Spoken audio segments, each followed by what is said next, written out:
حضرت علی رضی اللہ تعالی عنہ نے فرمایا، ان لوگوں پر اعتبار کرو جو تمہاری تین باتیں بھانپ سکیں: تمہاری ہنسی میں پوشیدہ درد، تمہارے غصے میں پوشیدہ پیار، تمہاری خاموشی میں پوشیدہ وجہ۔ حضرت علی رضی اللہ تعالی عنہ نے فرمایا، جس آدمی کی زبان خراب ہو جاتی ہے اس کا نصیب بھی خراب ہو جاتا ہے۔ حضرت علی رضی اللہ تعالی عنہ نے فرمایا، کبھی کسی کو دکھ مت دو، کیونکہ معافی مانگ لینے پر بھی دل میں درد باقی رہ جاتا ہے، جس طرح دیوار سے کیل نکالنے پر بھی سوراخ باقی رہتا ہے۔ حضرت علی رضی اللہ تعالی عنہ نے فرمایا، کبھی بھی اپنی جسمانی طاقت اور دولت پر بھروسہ مت کرنا، کیونکہ بیماری اور غریبی آنے میں دیر نہیں لگتی۔ حضرت علی رضی اللہ تعالی عنہ نے فرمایا، اپنا کردار بنانے میں اتنے مشغول ہو جاؤ کہ دوسروں پر تنقید کرنے کا وقت ہی نہ ملے۔ حضرت علی رضی اللہ تعالی عنہ نے فرمایا، بچے کو جب کوئی تکلیف یا بیماری آتی ہے تو اللہ اس بچے کی بیماری کے بدلے بچے کی ماں کے گناہ معاف فرماتا ہے۔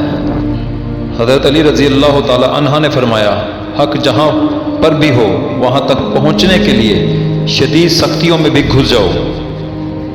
حضرت علی رضی اللہ تعالی عنہ نے فرمایا، گھر میں غصہ ہونا گویا اسے ویران کرنا ہے۔ حضرت علی رضی اللہ تعالی عنہ نے فرمایا، اپنے دوست کو اتنا ہی راز بتاؤ کہ کل کو اگر وہ تم سے دشمنی پر آمادہ ہو تو وہ تمہیں کوئی نقصان نہ پہنچا سکے۔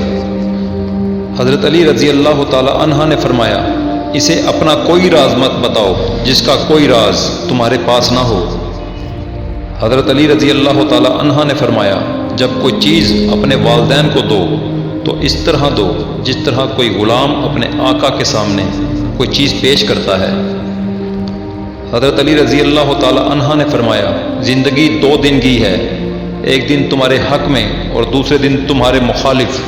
جس دن تمہارے حق میں ہو اس دن غرور مت کرنا، اور جس دن تمہارے مخالف ہو اس دن صبر کرنا۔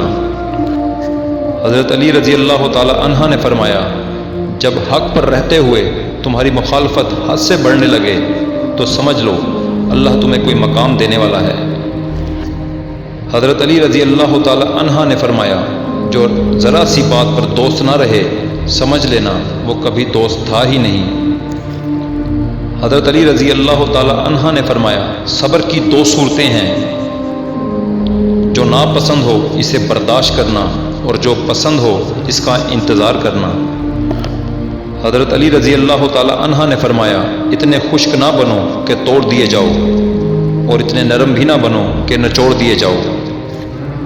حضرت علی رضی اللہ تعالی عنہ نے فرمایا، اچھے لوگوں کا تمہاری زندگی میں آنا تمہاری قسمت ہوتی ہے، اور انہیں سنبھال کر رکھنا تمہارا ہنر۔ مزید ویڈیو دیکھنے کے لیے ہمارا چینل حاجی کامران خان سبسکرائب کریں اور بیل آئیکن کو دبا دیں تاکہ آپ ہر ویڈیو سے باخبر رہیں۔